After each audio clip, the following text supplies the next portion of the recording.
Welcome back to King Kong Kids Storytime. We are reading Secret of the Andes by Anne Nolan Clark. Today, Chapter 13, Cuzco Trail. The trail grew steeper.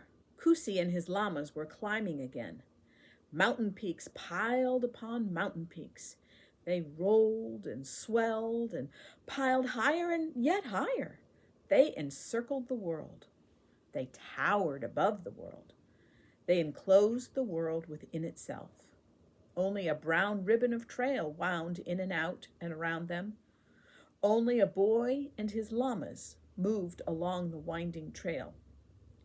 From time to time, the llamas stopped to graze, but they would not rest. Cusi scolded, "You are tired, my llamas. You need to rest." The llamas walked on. If Cusi faltered, Misty nudged him. If Cusi stumbled, Misty poked him. The lead llama's bell had an urgent tinkle. "Hurry, hurry, hurry," it seemed to say. "Hurry, hurry, hurry." Shadows blurred in the evening's light. The mountains misted as night stole into the highlands. The trail darkened. Cusi began hunting a side canyon where he could bed his llamas for the night.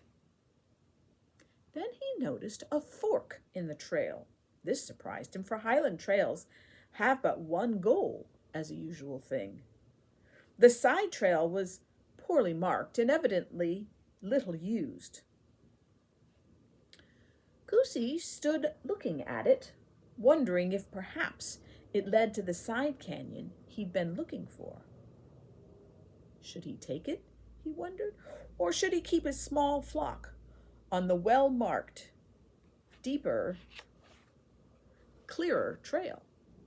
While he was thinking about which way to take, Misty crowded against him, pushing forward on the smaller trail. Then he stopped to look back at his young master. Cusi laughed, remembering the other time that Misty had led instead of following. It was the first time the boy had laughed since midday in Lower Valley. The llamas liked it. They crowded forward, pushing Cusi along. All right, all right," Cusi laughed at them. Come, llamas. This is our way." Almost at once, the way became clear and deep. Then it was paved with cobblestones. Cusi was surprised. He knew he was not near enough to Cuzco to have a paved trail. This was something new. He was surprised, but he was not afraid. He followed Misty, who was still in the lead. The other 7 followed him closely. Then, rounding a curve, he saw a dull light haze. Not the flickering flame of a tiny cooking fire. This must be the merged light of many cooking fires. The boy was tired, but he made his steps come faster and longer. The llamas were also hurrying, and the lead bell sang out, "Hurry, hurry, hurry," tinkling so fast the sounds ran into each other, making one tinkling sound. They reached a gate in a high stone wall. A guard, an Indian, stood before the huge gate. He said in Cusi's own tongue, "You are expected. Enter." Other Indians appeared, stealing forward like shadows from the darker shadows of the high walls. They led the llamas away, to unload them, to feed them, to bed them for the night. A younger Indian, almost Cusi's age, beckoned the boy along the narrow streets that were lined with stone, high and cold and gray-white in the new night's deepening darkness. Along the narrow streets they went, walking swiftly, walking silently in a still and ghost-like world.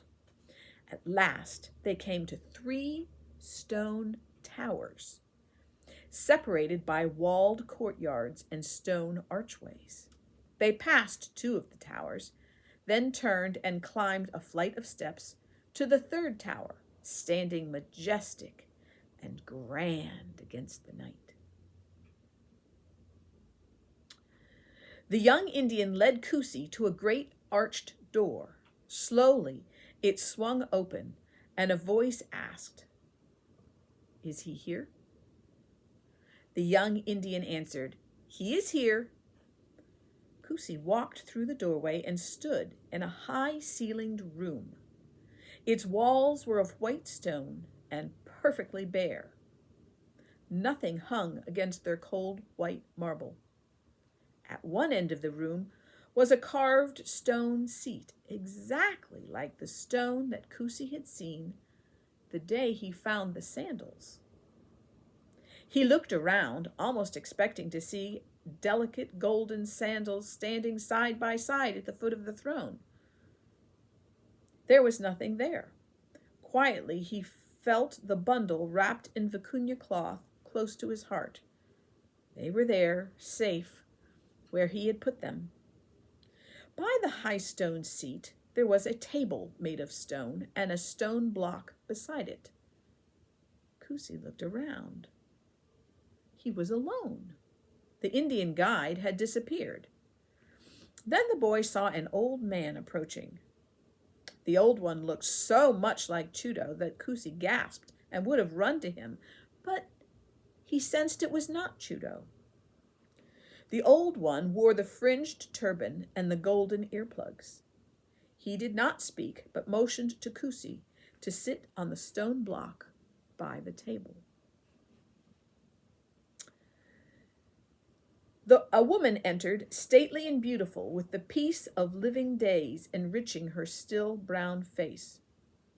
Kusi could never remember how she was dressed, but he remembered, or he thought he remembered, that on her feet were golden sandals, like the ones he had found and was keeping close to his heart. The woman asked, "Is he here?" The old one answered, "He is here." The woman brought food to Kusi, guinea pig and sweet potatoes, fish from the sea and figs from the coastlands. In a low voice, like the minstrel's pipes of Pan, she said, "Eat, my son." Kusi was hungry. He was tired and bewildered, but he was hungry. He was amazed and filled with wonder. But he was hungry. He ate the food set before him. It tasted good. No word was spoken until Kusi had finished eating. Then the old one said, "He is well. You have seen him. Is it enough?" The woman nodded and smiled. "It is enough," she said, and she was gone. As quickly as she had come, she left. The room seemed empty. The old one spoke again. "They told me you were coming." Kusi felt no need to ask, "Who told you?" He knew. Instead, he asked, "The family came here?" The Indian answered, "They passed by here, leading the llamas Chuto gave them. Last year, this year, next year, they always pass by. These families and their gift llamas are the cord that ties our past to our future, that we may never end." Kusi thought about this answer for a while. It made sense, and it did not make sense. It answered his question, and it did not answer it. He tried another. "What is this place?" "It is an Elu, which means a town of the ancient people. We were here in the beginning when the Inca ruled the world." Kusi was about to ask another question when the old man surprisingly answered it before it was asked. "I am the year father of the Alu," he said. "I care for the people. I touch the past and hold it for the future. I know you, whom they call Kusi, and I know also the one called Chuto, who has guided and cared for you. I know what you do and why it has been so ordered. You, too, will know these things when your hand has drawn the curtain that hides them." Go your way, and weep not that it circles. Cuzco jumped to his feet. He was not awed now or confused. He pleaded, and the desperate need of an answer to his plea freed him of any fear that he might have had. How can I know when my hand has drawn the curtain? How can I know? How can I know? But the old one shook his head. You are part of a pattern, he said. Follow your heart. May the Inca's blessing go with you. The young Indian appeared at Cuzco's shoulder. Come, he told the boy. He led Cuzco along the hallway to the great arched door. He led Cuzco along the silent, narrow streets. What was this place? Were the people here living people? Or were they walking in the past? Cuzco shivered. The Indian touched his arm. We have reached the llama corral. Sleep well in the place that belongs to you, here among your llamas. At the sunrise call, the gates will be opened for your departing. Then he faded away, a shadowed part of a darker, bigger shadow. Cuzco curled up beside Misty, where he had slept as long as he could remember sleeping. He whispered sleepily to his pet, I must think about these things that have happened. It will pass this night away. With these words, his eyes closed.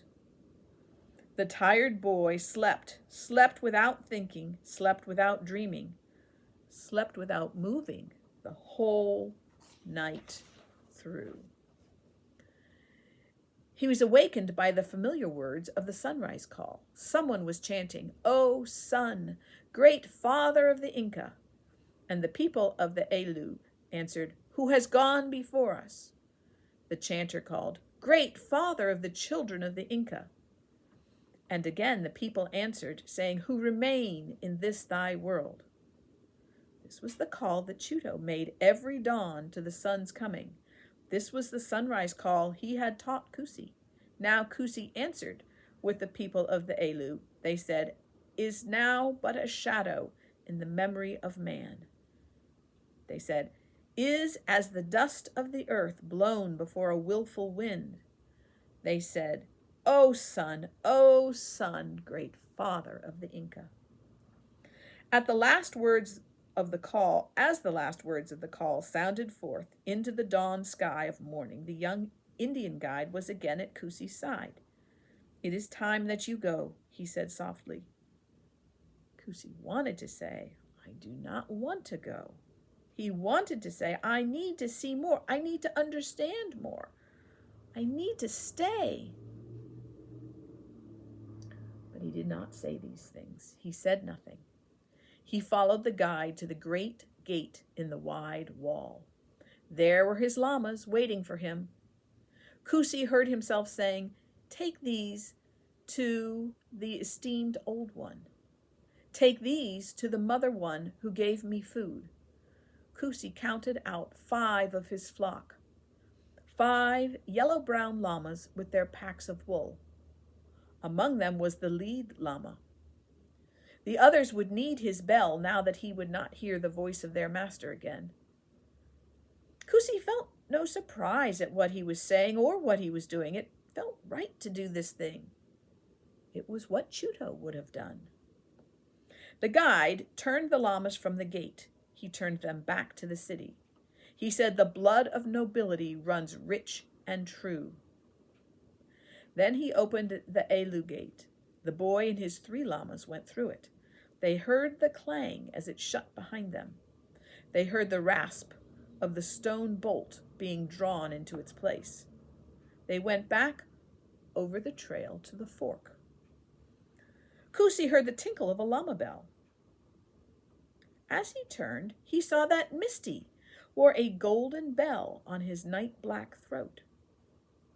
Had they known what he would do, he wondered? At the fork, Cuzco did not hesitate. He took the well-marked trail. He took the cared-for one. He took the well-trod one. This was the trail to Cuzco. He knew it. Nothing happened. The sun rode in the heavens, the wind cried in the canyons, the llamas walked and rested and grazed and hummed and walked again. Kusi ate parched corn. He chewed a coca leaf to keep his strength within him. At midday, they reached the Cuzco road.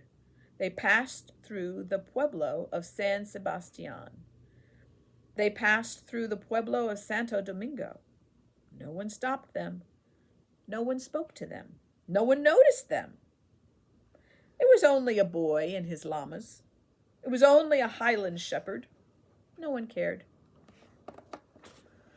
By evening time, they had reached the hills of Cuzco. Kusi stood on a hilltop, looking down into the town. There was the temple of the sun. There was the temple of the moon.